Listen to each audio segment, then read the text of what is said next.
Hello, everybody. Welcome in, welcome in, welcome in. It's good to see everybody in here so quick and so early. I don't know if we have a lot of friends of the authors tonight or the speakers tonight, but either way, regardless of why you're here, I'm happy to have you, Alrighty, we'll just get right into it. My name is Nick Mitchell. I work with Book Passage, and welcome to another Book Passage live conversation. We here at the bookstore are very excited to bring to you some of the best authors and conversations that you can find out there on the internet. If you've seen one of these events before, then, well, welcome back. And if you're new here, Book Passage is an independently run bookstore out of the San Francisco Bay Area, both in San Francisco and up in Corte Madera. And back when crowds weren't quite so dangerous to be in, we hosted book talks just like these at our bookstore. As we are now streaming on YouTube, and I'm pretty sure we'll continue to do so in the future, please consider subscribing to our YouTube. It really doesn't cost you anything and really helps us in getting our live conversations and book talks out to as many people as possible. If you would like to know or be alerted every time we go live, you can click the notification bell just next to that subscribe button. It really, really does help us out. If you'd like to check out tonight's book, From Bud to Brain, or anything else mentioned here tonight, you could do so at bookpassage.com. I'll be sure to put a link in the chat in just a minute, and it's already in the link. There's already a link in the description below the screen that you're watching right now. Additionally, if you'd like to know for any other events that we have live or that we have live in the future, you can either sign up for our registration by, again, following the link in the chat below, or you can go to bookpassage.com/event. That'll lead you to a calendar. Have fun perusing that. Finally, if you have any questions for tonight's speakers, please take the time to write them in the YouTube chat that's just to the right of the screen or just below the screen, depending on what version of YouTube you're watching in. We don't get to every single one of them all the time, but they are always welcome, and we really, really enjoy seeing all of your comments. Even if you don't have a question for them, saying I love the book or keep it up is always really useful and excellent for the authors. I will see them and I will make sure to pass them along as they come in. Now, on to our speakers tonight, if I can introduce them. Dr. Timmen Cermak, author of From Bud to Brain, a psychiatrist's view of marijuana, graduated from Ohio Wesleyan and then from Case Western Reserve Medical School, then completed a psychiatric residency and postdoctoral fellowship in neuropsychology at Stanford. He's the co-founder of the National Association for Children of Alcoholics, the past president of the California Society of Addiction Medicine, and chairs of the CSAM Task Force of Marijuana Policy. In addition to today's book, he is also the author of Marijuana, What's a Parent to Believe? And is finishing a book for the general public called How Marijuana Works, the Science and Mystique of Cannabis. Additionally, in conversation tonight, we have Dr. Peter Banys, who is the past president of the California Society of Addiction Medicine and previous director of SF Veterans Hospital, of Substance Abuse Services until beginning international public health work in Vietnam, where he established a system of methadone clinics, and in the Philippines, where he established a voluntary treatment center. It's going to be a really, really excellent conversation tonight. We've been having a lot of some good conversation in the green room. I'm glad that these two know each other pretty well. I think it's going to get some really, really excellent things tonight. Again, everybody, if you have any questions, please write them in the YouTube chat. We'll find a way to get them over. But let me get out of the way. Thank you again one more time. Now on to our authors. Welcome, welcome. I suppose I can start and say I've known Tim for quite a while. He sold me my first medical book in 1969 at the Case Western Reserve Medical School bookstore. At that time, it was about 20 square feet under the stairs. And 50 years later, he has published a book that I think deserves to be a classic in the field. And it's one of the reasons that I wanted to have a little part in this talk. Tim brings some very interesting chops to this task. He has a background in bioscience and research. At the same time, has been for many, many years a very active clinician, working in a psychotherapy context, quite often with teenagers, who in some ways are the most difficult of patients. And I think we'll turn to some of those examples as we talk. So what I think we have here is a unique guy who knows the biology, loves understanding it, and can teach it, and does in this book in a way that's accessible to a reasonably literate and interested reader. At the same time, he's realistic about what we face when we treat patients who have various views, some ideological, some wishful thinking, and some just plain old denial. So he's really quite capable of talking about those issues as well. Finally, how did we get involved in the politics? I think we'll turn to, but in 2010, Tim and I wrote a white paper for the California Society of Addiction Medicine called Youth First. And what we were saying is whatever we did regulatory wise around marijuana, we really needed to attend to the most vulnerable population, which is basically teenagers. And we'll be talking about all of this. So let me get out of the way and just ask Tim to tell all of us, how the heck did you get interested in all this marijuana stuff? Well, I probably got interested in it the way most people get interested in it. I first encountered it personally back in the late 60s and was absolutely fascinated by how it was that putting the molecules in cannabis into my brain just changed the texture of my experience in ways that was so stunningly different than what alcohol does, that I just wanted to know, what's it doing? What's happening up in my brain? But there weren't any answers back then. The only thing we knew is back in 1964, they worked out, Raphael Mechoulam in Israel worked out the molecular structure of the most active element, THC, and we all learned, delta-9 tetrahydrocannabinol, and we thought that gave us the answer, but we still didn't know anything about what it was doing in the brain. It wasn't until actually 1996, the year that California was voting on the Compassionate Use Act to re-legalize medical marijuana. I like to say that we re-legalized it because it had been only something like about 54 years, I think, that it had been prohibited. And prior to that, medical marijuana was legal in California. But anyway, there was a conference that had a professor from Virginia, Billy Martin, come, and he opened up my understanding of what had been happening in the laboratories actually for the previous 8 years that I just simply had been unaware of, because the only literature I'd been reading was the clinical literature. That's the literature about what happens to people who use marijuana, who use it a great deal, that sort of thing. But Billy Martin really brought the basic science into our conference there, where he talked about what we're learning about when we look through the microscope and biochemically and with animals. And it was a whole different view of marijuana, because it was really not about marijuana, it was about the brain. What is it in the brain which is able to respond to marijuana? I mean, you can grind up a ceramic plate and, put the dust in your brain and it's just going to go through. It's going to do nothing. It doesn't interact. The brain has a way of interacting with cannabis. And in 1988 is when we discovered that there's an actual neuroreceptor that our brain naturally has that THC locks into. And 4 years after that, again, Raphael Mechoulam discovered that there's a natural neurotransmitter in the brain, which we call an endogenous or originating within the brain, cannabinoid.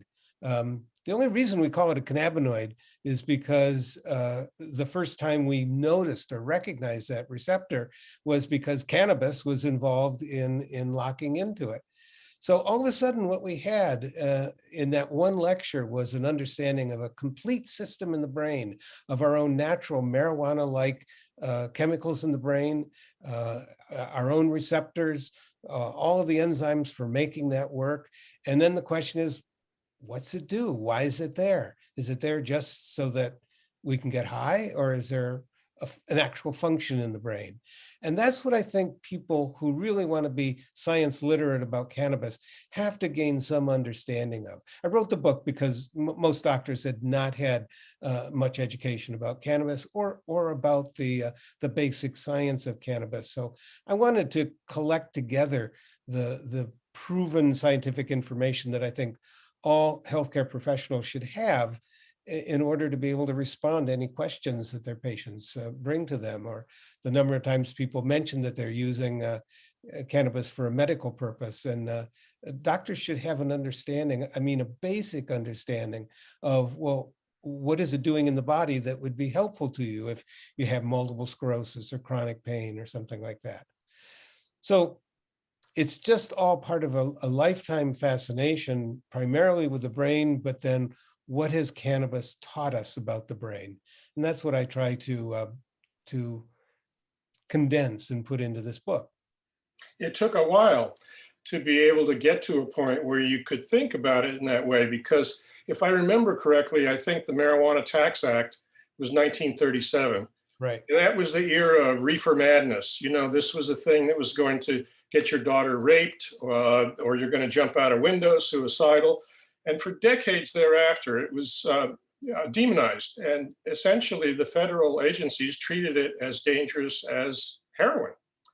And when change finally came with, decriminalization and finally legalization in many, many states, it wasn't because the legislators did it. It was because the public did it from the ground up. Which is really very similar to how alcohol prohibition ended. It was initially Wisconsin. Well, Maryland never really passed the laws to enforce prohibition, but then Wisconsin and then Michigan, the states started getting rid of alcohol prohibition or not enforcing it. And so it's really a repetition of how that kind of prohibition can end state by state. But when I was in college in Boston in the 60s, the federal agencies were saying that marijuana caused permanent brain damage and maybe even chromosomal breakage. I mean, they really went way out. That came from them having some cells in a petri dish and then throwing tremendous amounts of the cannabinoid into it, and yeah, so there was some chromosomal aberrations as a result of that. But that wasn't proving anything about what happens in human beings who use the normal physiological amounts that we do. When Norman Zimberg, who was a professor of psychiatry at Harvard, did one of the first legal studies in marijuana in the Boston area with Andy Weil, who became kind of famous for being a guru, I guess. The problem they had was finding naive subjects in Boston. Already. Yeah. Right. Well, that's one of the things that you and I recognized in 2010 when we wrote the Youth First report. We were convinced of several different things. One is that when people were worried about if marijuana is legalized, what's going to happen?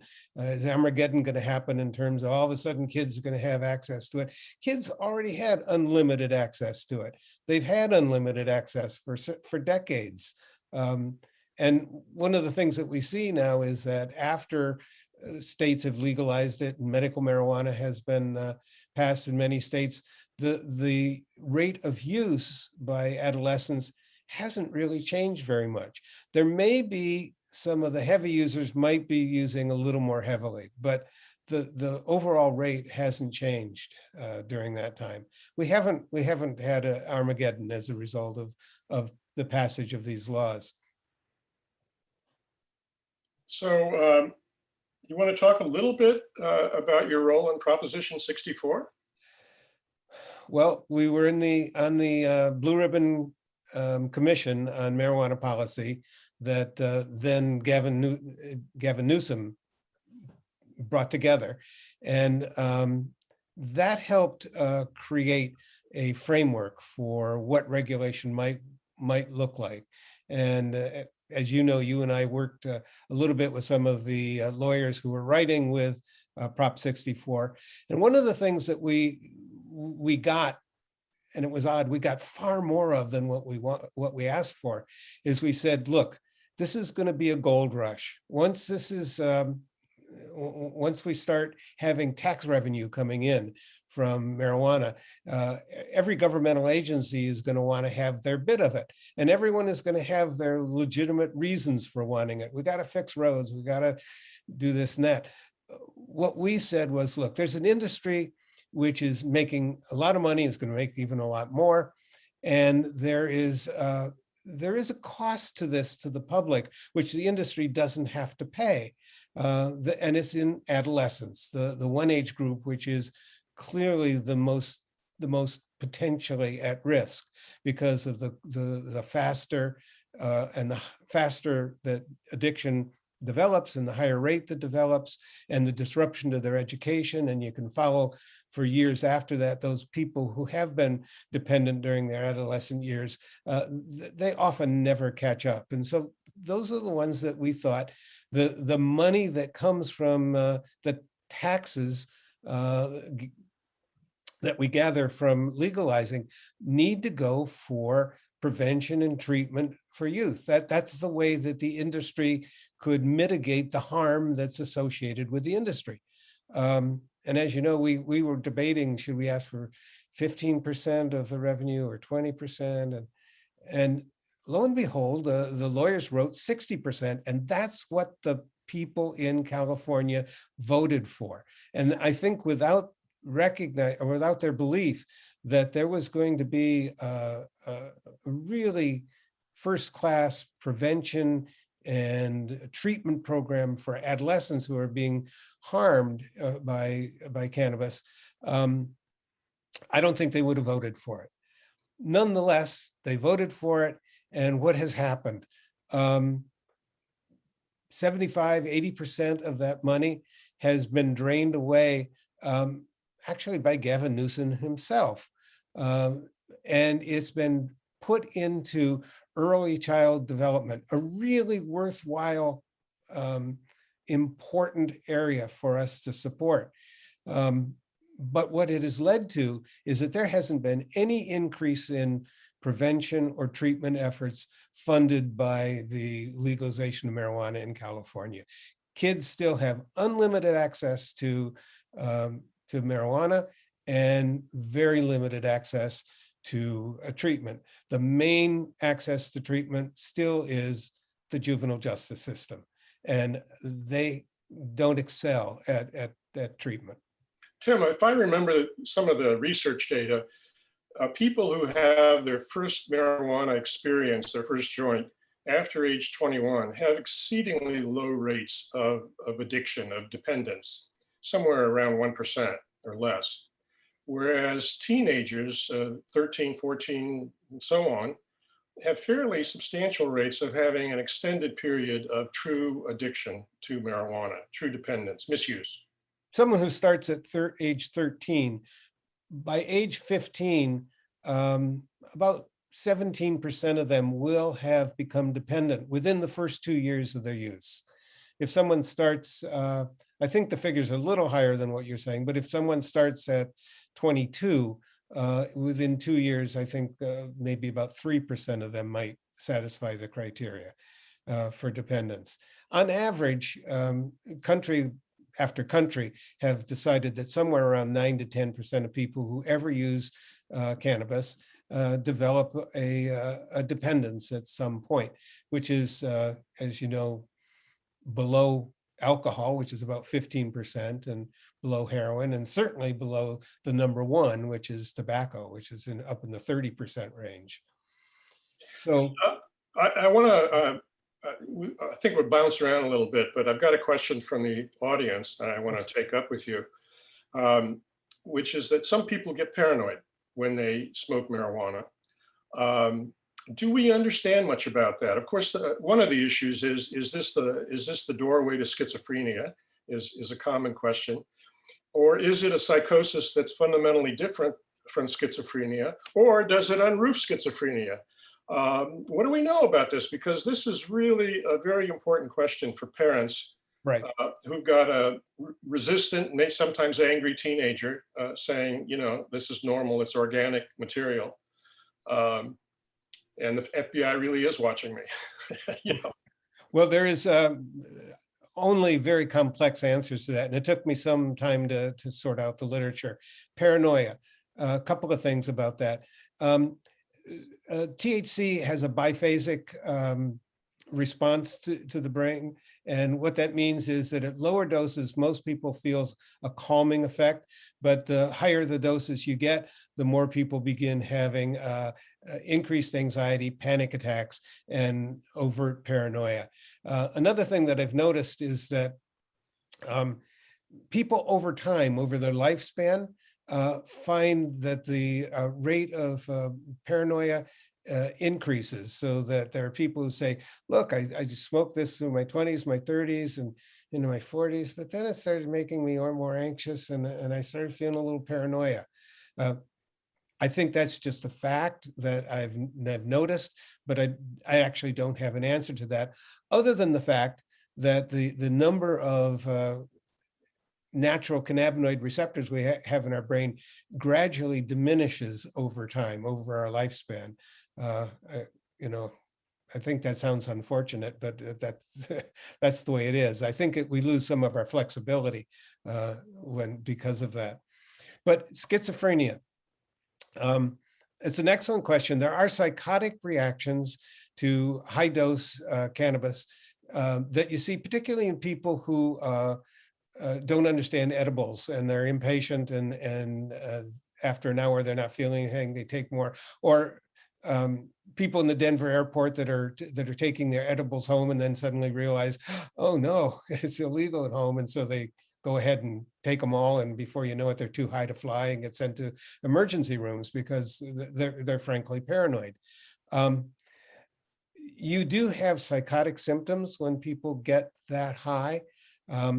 Two things. One is when CBD is part of what people are taking, and there's a ratio of CBD to THC, you're going to have less of that paranoia and less of those psychotic features.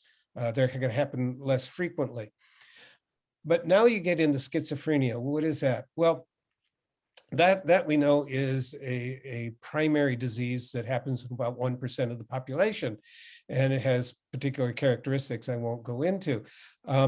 What we do know is that it's a polygenic illness. So many genes go together or come together in order to create it. And so there's a spectrum of people who have a lot of those genes, and they're bound to get schizophrenia, and those who have just some of those genes, and they're sort of on the edge.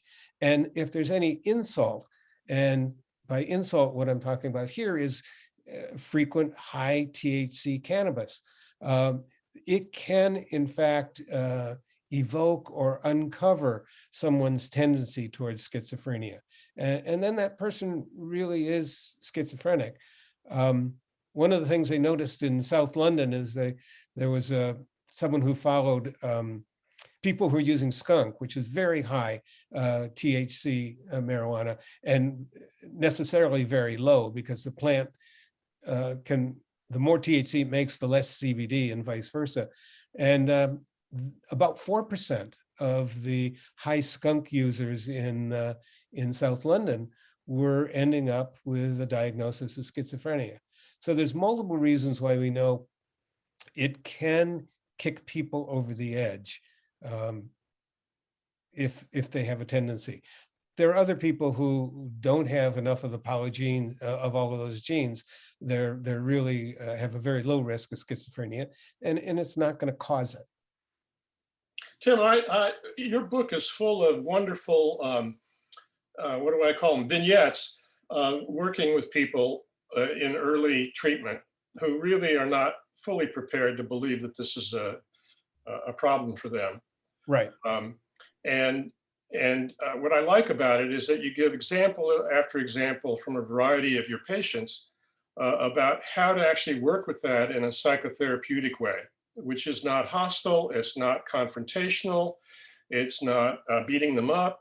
Right. It's really doing what some people call, motivational enhancement, which I think is a terrible term, but I think you give great examples. But my favorite I is, know your favorite one. you know where I'm going. Yes, My favorite is the kid who declares to you that he's going to defeat you. And over many sessions, he does. he did. Yes. Can you tell us a little bit about both the cases that respond and the cases that decide that defeating you is the purpose in life?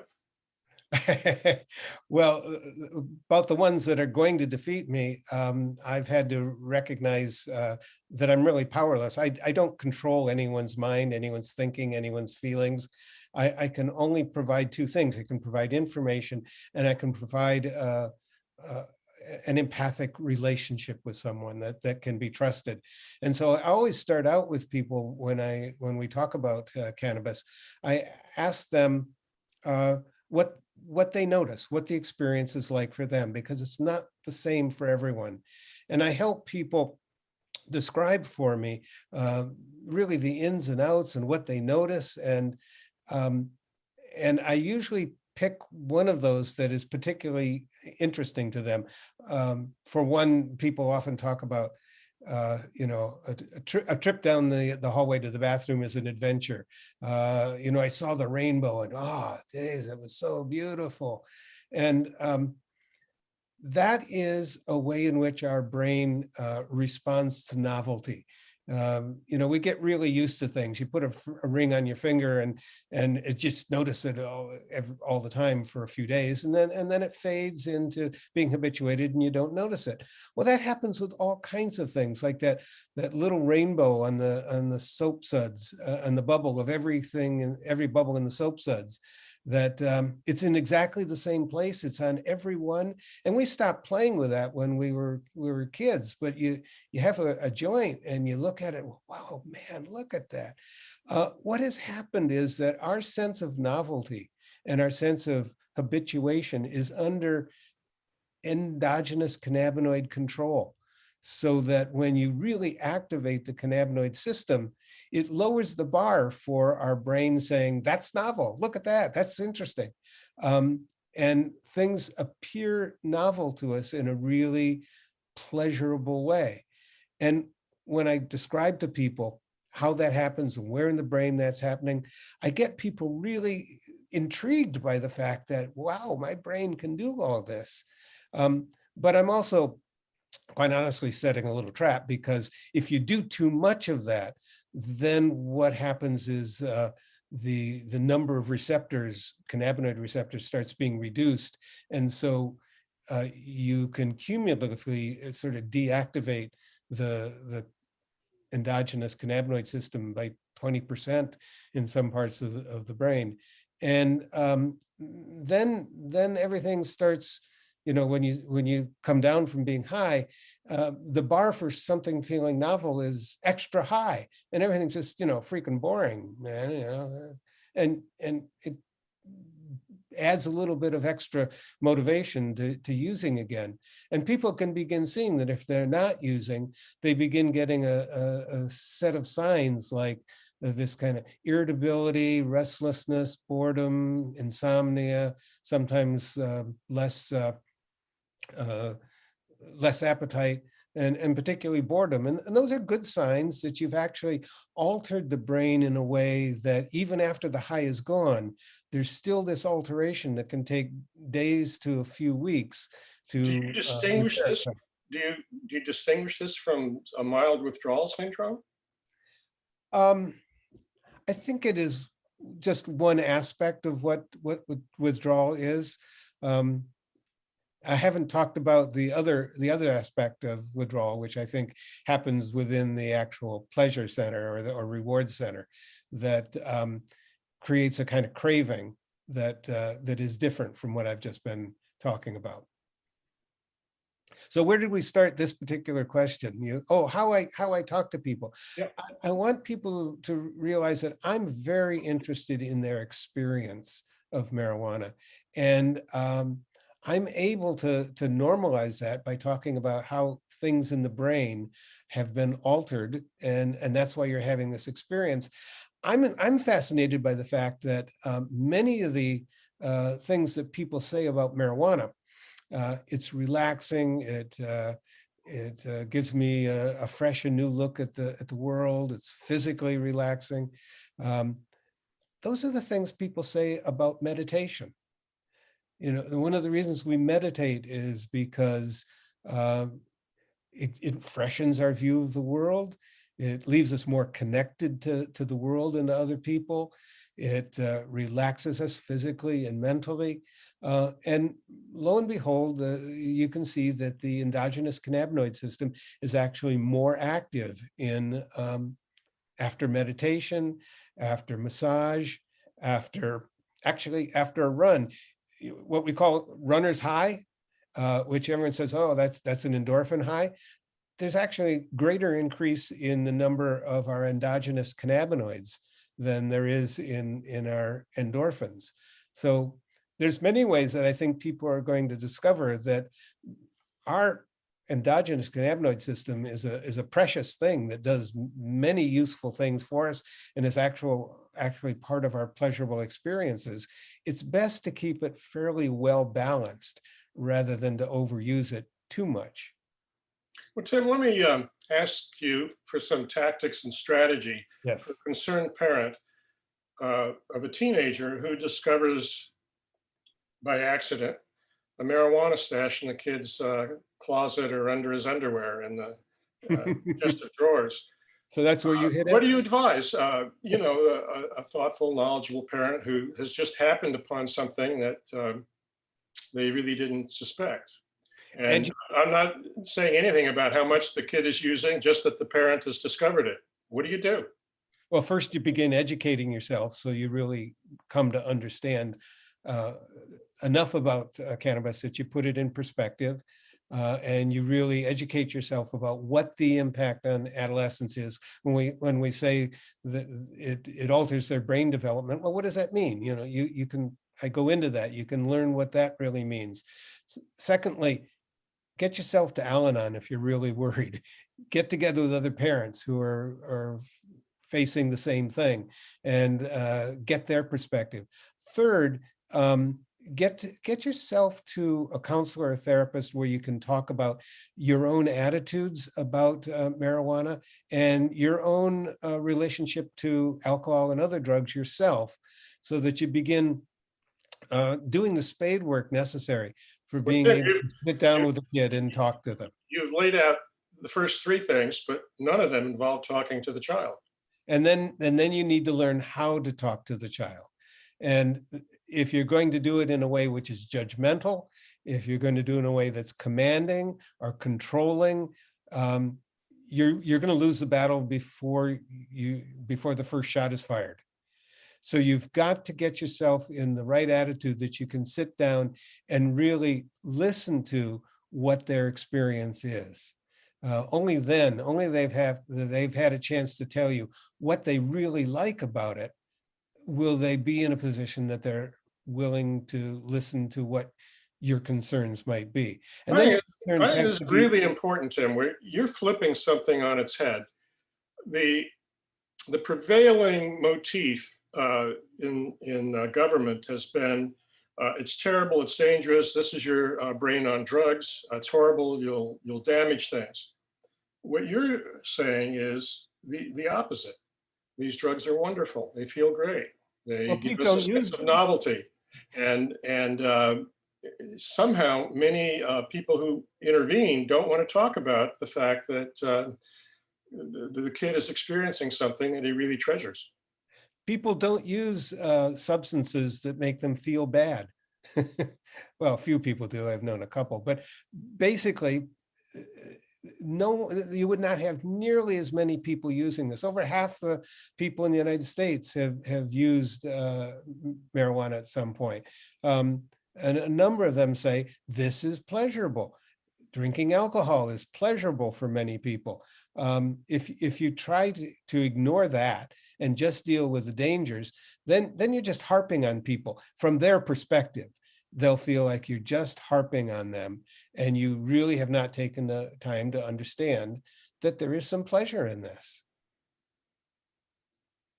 Now we need to talk about regulations and how state of California is really failing us in a couple of important ways in terms of the regulations.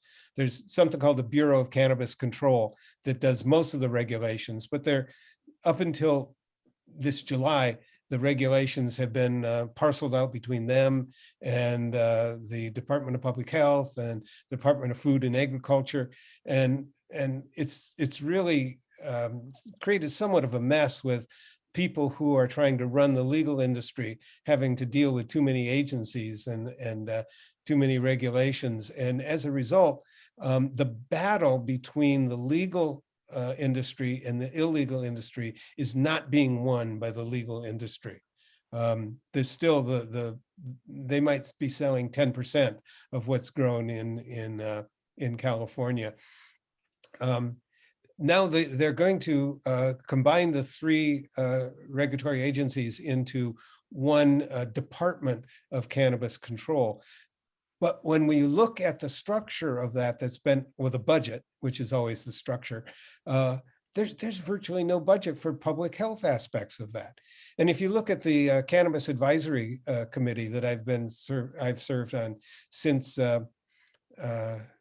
since its onset, in about 2017, I guess is when it started. There were only 2 doctors on that. It's very heavily weighted towards the industry. And we have not been able to get that committee to recommend that we ban flavored cannabis vaping cartridges. Now, they'll say, oh, well, the vaping cartridges are enjoyed by adults too. Yeah, adults really like the bubblegum vaping, don't they? Well, maybe some of them do, but it's attractive to youth. But what's being forgotten about that is that we currently have a ban on flavored nicotine tobacco vaping cartridges, but we're allowing them with marijuana. And I can't get the advisory committee to recommend that we put a ban on, which is very similar to what we do with tobacco.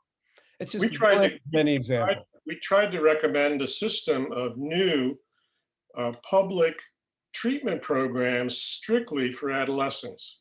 Right. In part, so that there'd be professionals working with kids rather than juvenile hall, rather than, turning counseling over to law enforcement, which is where it is right now, if you're popped. Exactly. In fact, the only people who get popped are adolescents now. If you're under 21, you're the only people that can get arrested for cannabis possession or use. So we've outlawed it for adolescents while we've made it legal for adults. Now, we wanted to have a system, as you were saying, that was rooted in all the school systems. So we had student assistance programs that would be able to be creating a different educational environment around cannabis in the schools, and also being able to pick up those people who are really getting into enough trouble that they need to get into an outpatient program. And we needed to have outpatient programs which are structured in a way that they're after school, and there's transportation to get there. And there are professionals who understand that treating adolescents is different than treating adults. And they have to be separate from adults because of the safety issue as well. This reminds me of the Portuguese model of dissuasion. Many years ago, the Portuguese basically decided that all their efforts around heroin and stimulants were massive, expensive failures. And they created a system which decriminalized drug use and small amount drug possession, so-called personal possession amounts. Mm-hmm. And they turned them into fix-it tickets, so that you didn't go to jail, you got a fix-it ticket, which meant that you had to meet with a social worker, a counselor, or do a certain number of hours of education. It changed the landscape in Portugal for drugs like heroin. And in some ways, one has to wonder whether a fix-it ticket is the right approach for teenagers, for minors under 21, where you don't get a criminal charge. You you have to do X number of hours of something somewhere. Well, that's what the law said. Outside of the criminal system.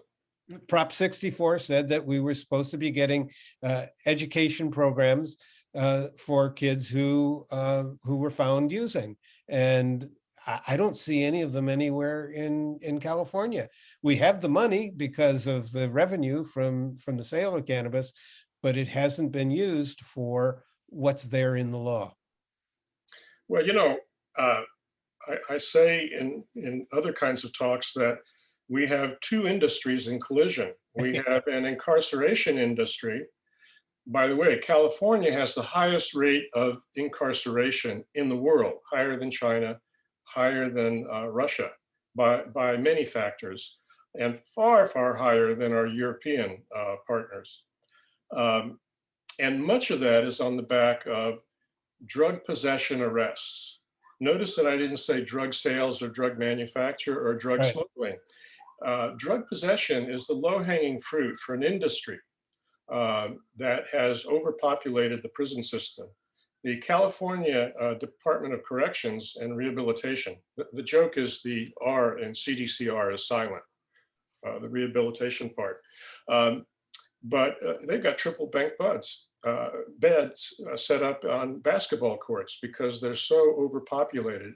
They're so overpopulated for capacity that they're in federal receivership.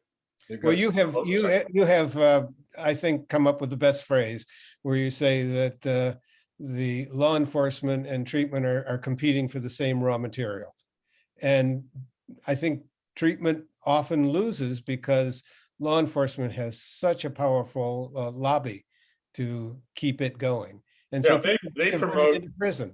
They promote public safety. If we arrest and put people in the slammer, you're going to be safer. We promote public health. If we follow, our methods, we believe that the data supports that people will be healthier and society will benefit. But I think the other side is still winning. The other side's still winning, and this takes me to the next book that I'm just finishing right now, which is for the general public. And one of the questions that I've really had to wrestle with is there is a lot of scientific information, and I want to grab people by the collar and say, if you just listen to this, you'd understand, except people don't. The science is so much weaker at convincing people than anecdotes. Anecdotes about, well, my grandmother was sick and she took this and it really helped, and I had to start really facing the fact that there are two lenses that people look through. One lens is through the science and much more dedicated to objectivity, but then there's what I call the cannabis culture lens, which is the lens that looks at the meaning that's attributed to cannabis, the meaning that's attributed to the experience. And that sees things very, very differently. And you've got to be able to talk and look through both of those lenses and not think that if you just throw enough scientific facts at people, that it's going to be emotionally convincing to them.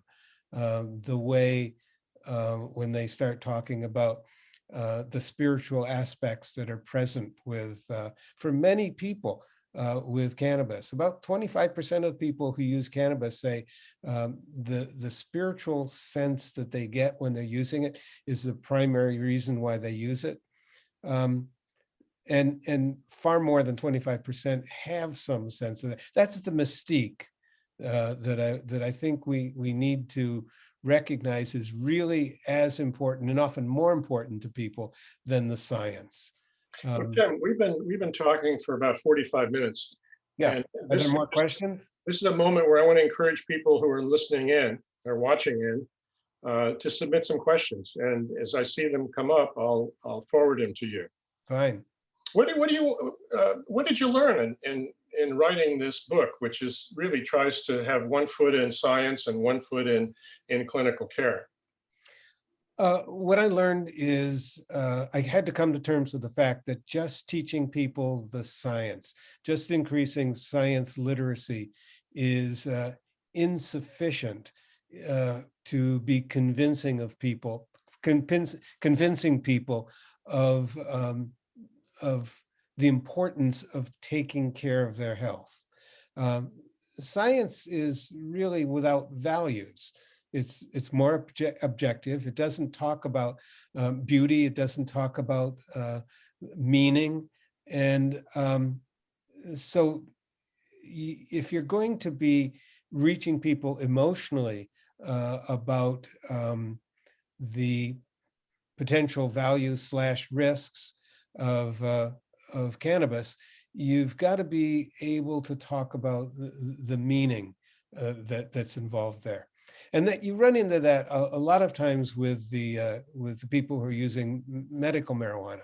That's another thing we haven't talked about here yet, which is the medicinal use.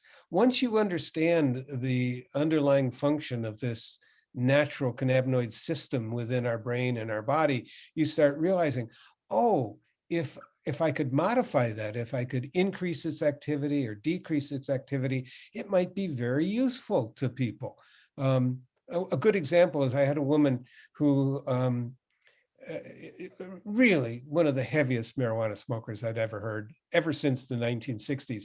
And in talking to her, I learned that her colon didn't work anymore. It was just flaccid. She had to use coffee enemas all the time, every day. And so I started looking at how that might happen. And it turns out that, lo and behold, we have these cannabinoid receptors in our gut.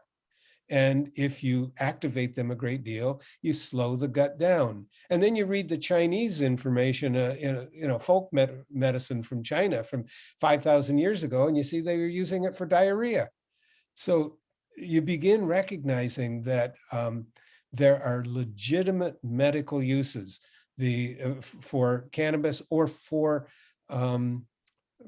products from the cannabis, and probably even from ways in which we can take the molecules and modify them so that they're even more effective and safer with fewer side effects. Well, fair enough, but THC, which is synthesized, has been relatively disappointing as a pharmaceutical grade medication. THC by itself, I had someone with ADHD who wanted me to write him a marijuana card. And I said, well, I'll do that if you are willing to give a trial to the standard medications first. And he did. And I had a computerized test that I could measure his ability to concentrate and not be too impulsive. And he failed it every time. My medications did nothing to him. And I used pure THC, the Marinol, and that did nothing to him. And then I said, okay, you say it works. Let me go ahead and write a card for you. I did it. One of the few that I ever wrote. He came back after having used cannabis, which has not only THC, but CBD and CBG and all kinds of different chemicals in it. And he was improved on the computerized test. I mean, objectively, there was no doubt that he was doing better. So that's an area that science hasn't even begun to touch yet. Well, are we in a different era from the 60s and 70s? Is the marijuana that much more potent now? And is there something about high doses that were not an issue, way back in the early days? Right. Well, we had 3% THC in what we were using.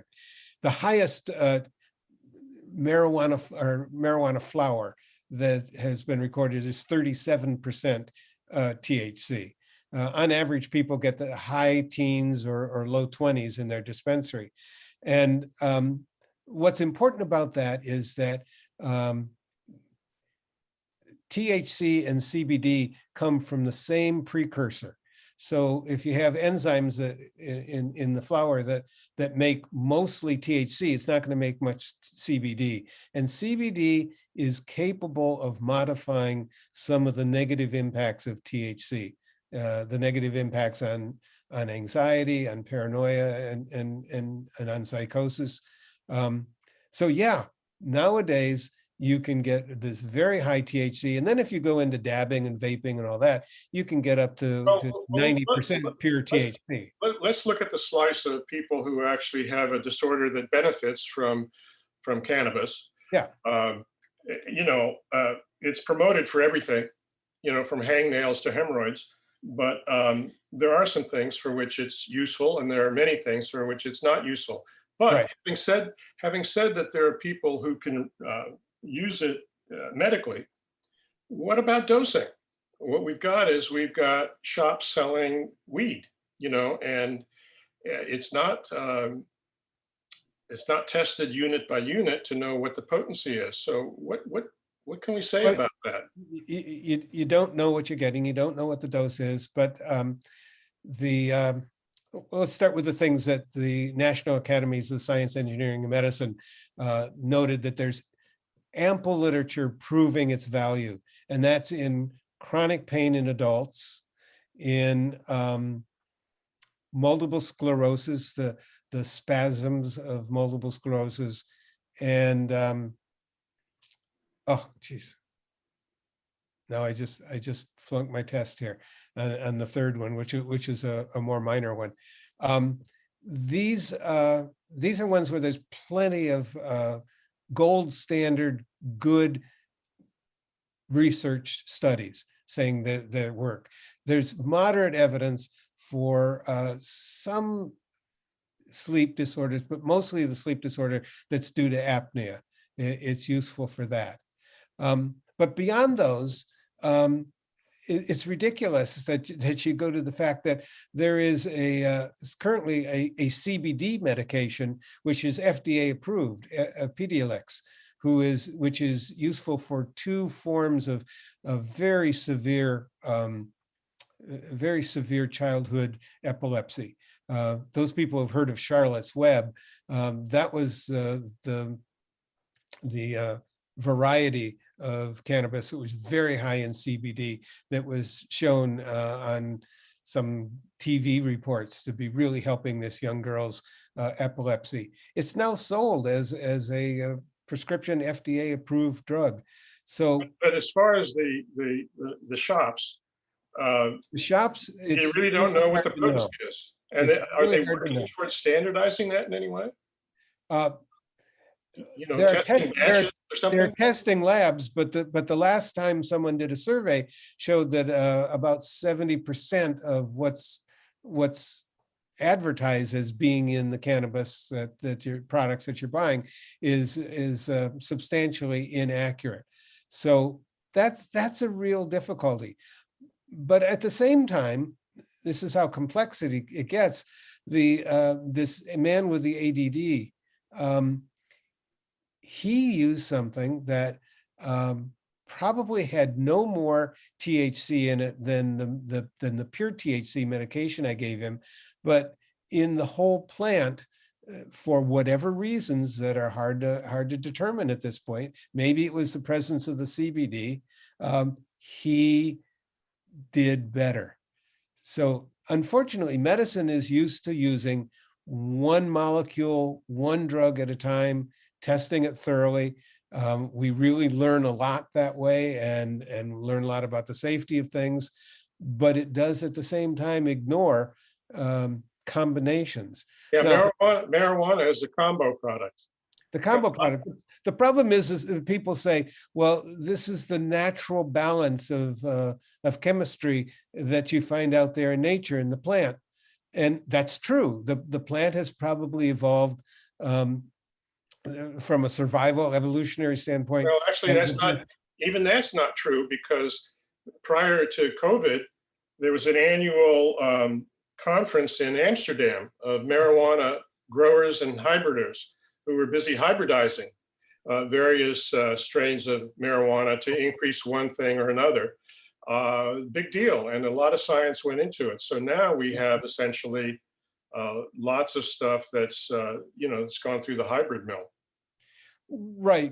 We used to talk about there's sativa and there's indica, I heard El Soli, the man down in Mississippi who runs the marijuana farm for the federal government, saying he doesn't even think in those terms anymore because things have been so hybridized that marijuana has entered a new stage of evolution that Michael Pollan very nicely described as, due to the human desire has moved marijuana into a different stage of its evolution. I got a question from the audience. Any evidence that various kinds of marijuana or CBD have benefit for adults with either epilepsy, seizures, or some kind of traumatic brain injury? In other words, is there any evidence supporting some of what's found beneficial for kids in adults? When they've given it by itself, it hasn't proven particularly effective with epilepsy. When it's being added to the standard epileptic medications that a patient is on, it does, with a significant number of people, show some improvement. Well, I want to go back to that kid who put a stash in a shoe in his closet and it was discovered by mom. Yes. You're evaluating a kid like this. Let's say he's 15 or 16.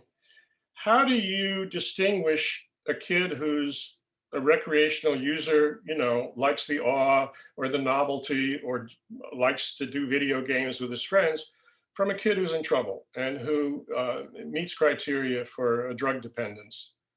Where's the line between recreation and addiction? And how do you sort that out, Tim? Yeah, it's a good question, and it's almost like asking the question, where's the line between one color in the rainbow and the color next to it? Well, there's not a line. There's a fading over from one to the other. What's really necessary is to look at, are there problems in this person's life? And are those problems associated with their having begun using more heavily marijuana? If you don't have problems in your life, it's a little bit harder to convince someone that they have a drug problem. But more than anything, I look at a person's defensiveness and open-mindedness to the science. When a person is going to demonstrate to me complete denial about what the science is, that there are some side effects, that there is no medication, there's no drug that doesn't have negative side effects. And when someone is unwilling to look at those, unwilling to even acknowledge that those exist, I know I have someone who has developed a commitment to their continued use. And that begins to be evidence that they're at much, much higher risk of those negative consequences happening. Well, Tim, can you comment on the maturing out effect? Young people who use for years and then give it up. They moved on to other things. You see much of that? Well, I do. You saw the statistics from down in New Zealand, I think we looked at, where if you look at the lifetime level of dependence that happens to someone who starts at age 13, by the time you reach age 30, 45% of the people who started at age 13 will at some point in their life have satisfied the criteria for cannabis use disorder. 45%. That sounds terrible. And then you have to look at the fact that, but at age 30, those people who started at age 13, only about 15% of them will meet those criteria the year before they be 30, between 29 and 30. So obviously, it's not a lifelong disorder. What people in the chemical dependence field like to say is that addiction is a lifetime disorder. You can't say that of cannabis. The majority of people, even if they go into a period where they're overusing and have some mild withdrawal from it, that the majority of them still are going to be cutting down or cutting down to the point where no one would say they're addicted anymore. the majority of them will cut down. So people, the majority of people tire of the drug. There's nothing that maintains people's interest by repeating it over and over and over, except for those people who have probably had some alteration in their very reward center as a result of smoking. Well, And that might be, they might be people who had a tendency towards that anyway, that a genetic tendency towards that happening. You said earlier that people grow out of this, but the flip question is there are many people who believe that marijuana is a gateway drug, and not to more marijuana, but to more dangerous drugs, stimulants, opiates, even cigarette smoking. Yeah. And is it a gateway? And do we have any research that really is well done and thoughtful about this gateway concept? You can look at the gateway on two major levels, I think. One is pharmacologically. Does it make it more likely for some alteration that's happened in the brain that you are likely to seek out other drugs? There's never been any believable research in that direction.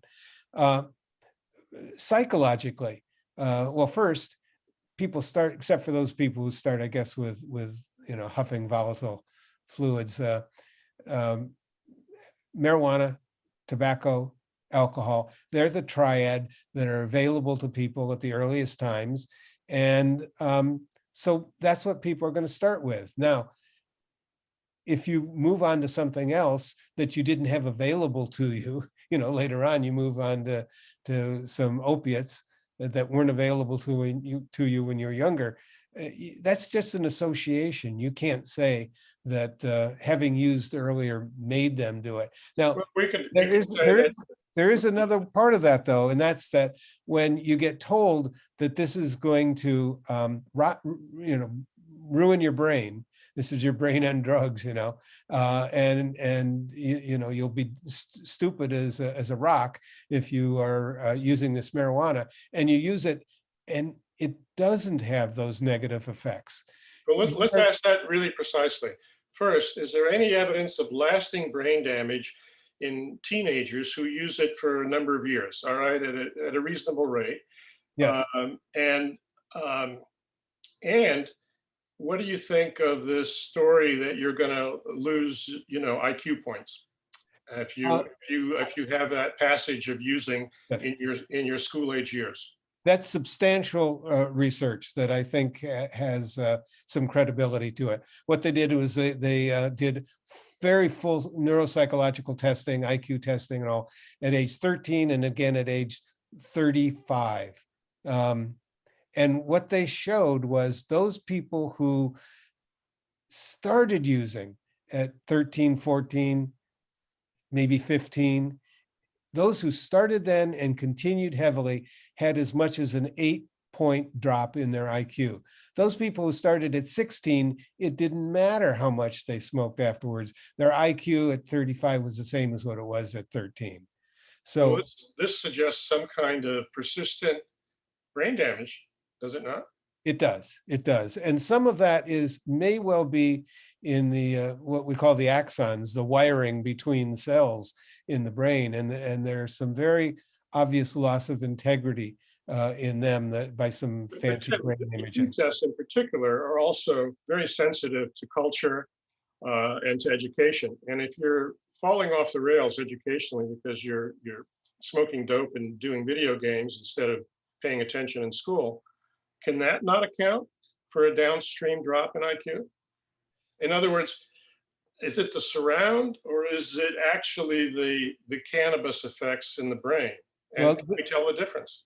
This is the argument that you'll go to all the time. And no one has proven that the surround can do it. What convinces me that it's the cannabis is that when you look at the areas of the brain that control the functions that are measured in an IQ, the frontal lobes, the hippocampus, those are areas where you can demonstrate changes in the number of synapses, changes in the volume, as a result of THC. And we can demonstrate that in animals. Um, so setting is not any question with the animals. We know that it affects, physically affects those areas of the brain that contribute to an IQ. So I don't have any doubt that in the very early teenagers, there are some lasting effects that way. We certainly know that whether I'm going to win that argument or not win that argument at this point, that those people who use consistently during adolescence generally tend to have, I think, about 80% of the average income at age 30 is those people who didn't use. So it has an impact. I suspect a lot of that is on the fact that if you, like I say, if you go to La La Land for 2 or 3 years during high school versus doing it when you're 32 to 35, you're going to lose all of your tickets that you're going to gain in high school, and your career trajectory is going to be changed. But someone from 32, 35 might be able to put away, might be able to get away with that a whole lot easier because they've got their tickets already. What would you like people to come away with after having, been part of this conversation? Is there something you just Yeah, epigrammatic? No, I would summarize it this way. The vast majority of people, and boy, I wish I could identify who gets left out with that, but the vast majority of people can learn how to use cannabis safely. They have to recognize the early signs that they're reducing the number of receptors in their brain and developing the possibility of withdrawal signs, those ways in which they have more irritability, restlessness, boredom, insomnia when they stop using, and those go away after a few weeks. Those people, if you know how to pay attention to those and know to expect that those are the signs of possibly using too frequently, most people can use safely. Then there are the people who are very high in the risk for schizophrenia, very high in the risk for addiction because of family history and genetics. Not so much, it's a little bit harder for them to feel like they can be confident they're going to use safely. It sounds as if one of your takeaways is that special attention ought to be paid to kids under 15 or 16 who begin using regularly. I don't mean, once in a blue moon, but regular users before, that kind of age seems to be a particular risk that people ought to pay attention to in their kids. That is the very highest risk. At that age, we're getting testing, which is more and more sensitive. There's actually been a reliable study that showed that once a week was enough to show some decrease in verbal memory testing. It's very subtle. I'm going to give you a curveball. What do you think of parents doing urine testing on their children? Oh, well, to begin with, I think there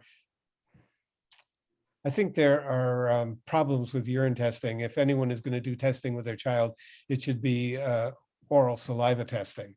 You can observe that it's less intrusive. Secondly, I generally tell people that if it's appropriate for a child to be tested, it's probably best to have someone outside the family doing it rather than inside the family. That gets rid of some rageful encounters sometimes.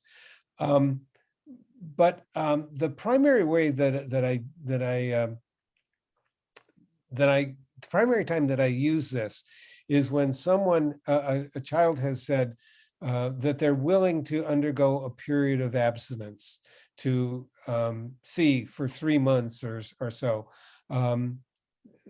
for themselves whether or not they can stop, and for their parents to see whether or not there's any change in their school performance or personality or anything like that. during those times, if it just doesn't look like the child is cooperating, you can say, look, you can prove to me that you're trustworthy. Why wouldn't you want to do that? If you're saying that you're going to abstain for this period of time, why wouldn't you want to put it in my face and prove it? Yeah, Tim, in my practice, what I've seen is it takes, in a heavy user, it takes a month or longer to notice the difference between using and not using. I think the washout period is really quite extended with marijuana. And people, 2 weeks in, they say, hey, doc, I don't feel any better or any worse. It's the same. And, they're ready to go back to using again. It's very hard to get people to buy into this agreement of, let's see what you look like in 6 or 8 weeks clean. We know that when we follow this reduction in the number of receptor sites, that it can take a month for them to come back to their normal complement, their normal number. And the insomnia that people have sometimes when they stop using has been shown to last for at least 6 weeks. So I completely agree with you that it does take longer. If you watch kids who, I've seen a couple who involuntarily were sent to therapeutic boarding schools, and they were just dead set against it. And when they came back 6 months later, the word they used for me that on their own was clarity. I have a kind of clarity that I didn't know I had lost.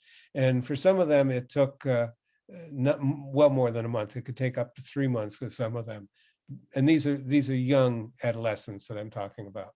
Well, Tim, this has been a fantastic opportunity to talk to you and hear your thoughts about this. Well, thank you. You've written a book I wish I had written. I think it's that good. I think it's really good. And I hope that our viewers will consider reading it because it's really quite thoughtful. But I want to just give you the last word, and I think probably we should wrap up about now. The last word is to not be afraid and not be judgmental. Human beings have their own legitimate reasons for doing what they do. And when someone is deciding that they want to try marijuana, it doesn't mean that there's anything wrong with them. When someone uses it occasionally, it doesn't mean there's anything wrong with them.